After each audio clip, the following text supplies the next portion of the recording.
చెప్పు వర్ష. అక్క, ఇక్కడ కొంపలు మునిగిపోతున్నాయి. ఎక్కడున్నావు అక్క నువ్వు?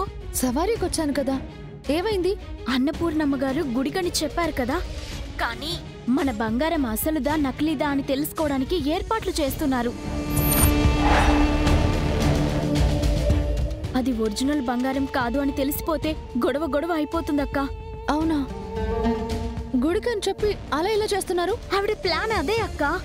నువ్వు త్వరగా వచ్చే అక్క, నాకు భయం వేస్తుంది. సరే సరే, నేను వచ్చేస్తున్నాను, నువ్వేం భయపడకు. భగవంతుడా, ఒక సమస్య తీరిందనుకునే లోపు ఇంకొక సమస్య. ఏంటయ్యా నాకు ఈ పరీక్షలు? నువ్వే నన్ను కాపాడాలి.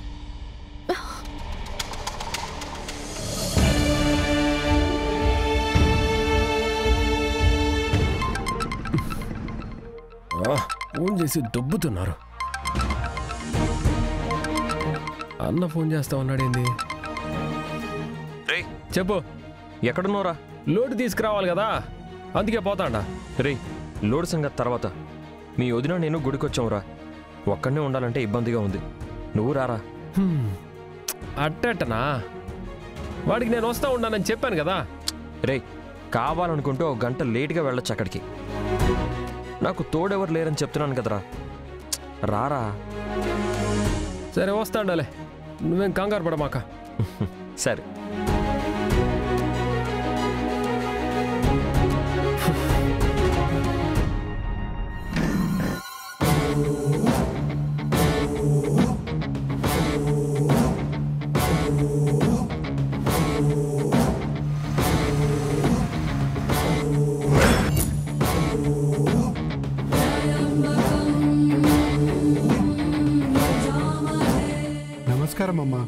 నమస్తే. మీకోసం వెయిట్ చేస్తుండాము. పదండి పదండి. బంగారపు షాప్ అతను వస్తున్నాడు. అక్క ఇంకా రాలేదు.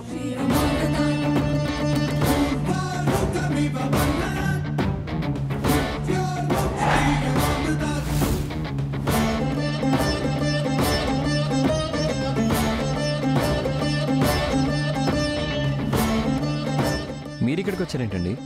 మీరు కూడా దర్శనానికి వచ్చారా? లేదు బాబు, అన్నపూర్ణ గారు కాల్ చేస్తే వచ్చాను.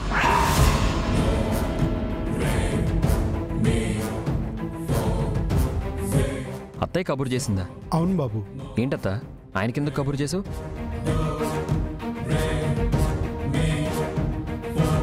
చెప్పత్తా, ఆయన ఎందుకు పిలిపించావు?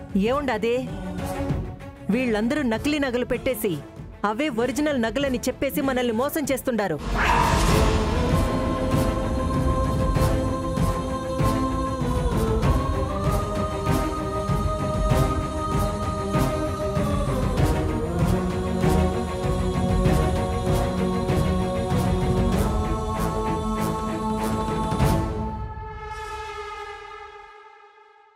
వాళ్ళకి మనం పిచ్చోళ్ళ కనిపిస్తుండావేమో, అందుకే ఆ నగలు నకిలీవని తేల్చేదానికి ఆయన్ని పిలిపించుండాను.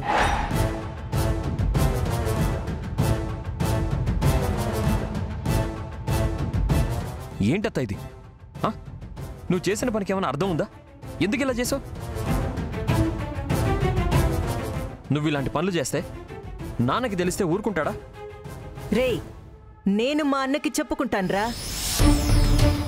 మోసం చేసిన వాళ్ళని ఇడిసిపెట్టేదే లేదు.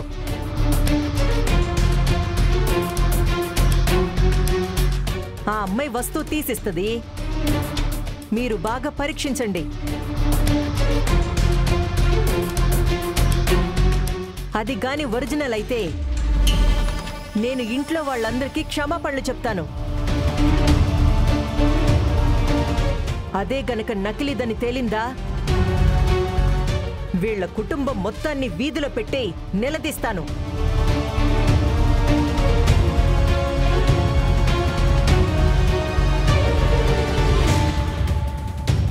అత్తా, రాను రాను నీకేమవుతుందో నాకు అర్థం కావట్లేదు. మొక్కుంది, గుడికి వెళ్దామని చెప్పి తీసుకొచ్చావు. ఇదంతా ఏంటి?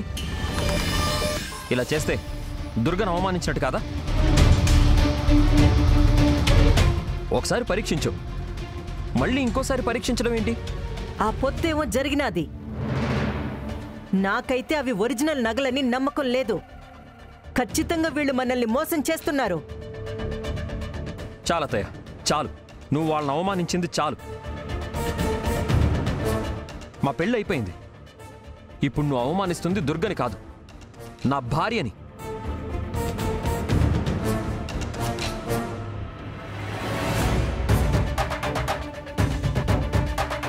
రే పిచ్చోడా, తెలివుండే మాట్లాడుతుండావా?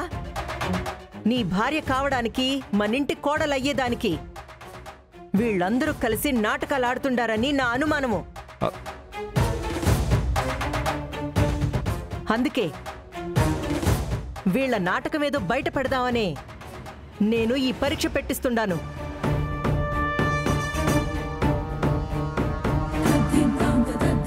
నువ్వేం తేల్చాల్సిన అవసరం లేదత్తా, వదిలేసేయ్. ఇలాంటి పనులు చేయడం వల్ల దుర్గ బాధపడుతుంది. అది నేను చూడలేను. ఏమండి, మీరు వెళ్ళండి. పిలిచింది నేను, మీరెట్టా పోతారో ఆగండి. అర్జున, నువ్వు మధ్యలో వస్తే బాగోదు. ఈయనొచ్చిన పని చేయనివ్వు. ఏంటత్తయ్య చేసేది? వద్దని చెప్తున్నాను కదా. ఇట్లదా నన్ను ఆపినావంటే ఇక జీవితంలో మీ మొహాలు చూడనురా. ఇట్నుంచిట్టే ఎట్టన్నా పోయి పొడుస్తును. ఆ తర్వాత నువ్వు ఎంత ఎతికినా దొరకను.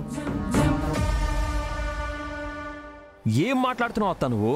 నేనేం మాట్లాడుతుండానా? 10 నిమిషాలు ఓపిక పట్రా. వీళ్ళ కథేమో తేలుస్తును.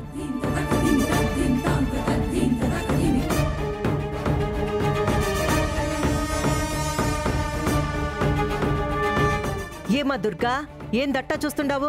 బిన్నా నెక్లెస్ తీసి ఆయన చేతికివ్వు.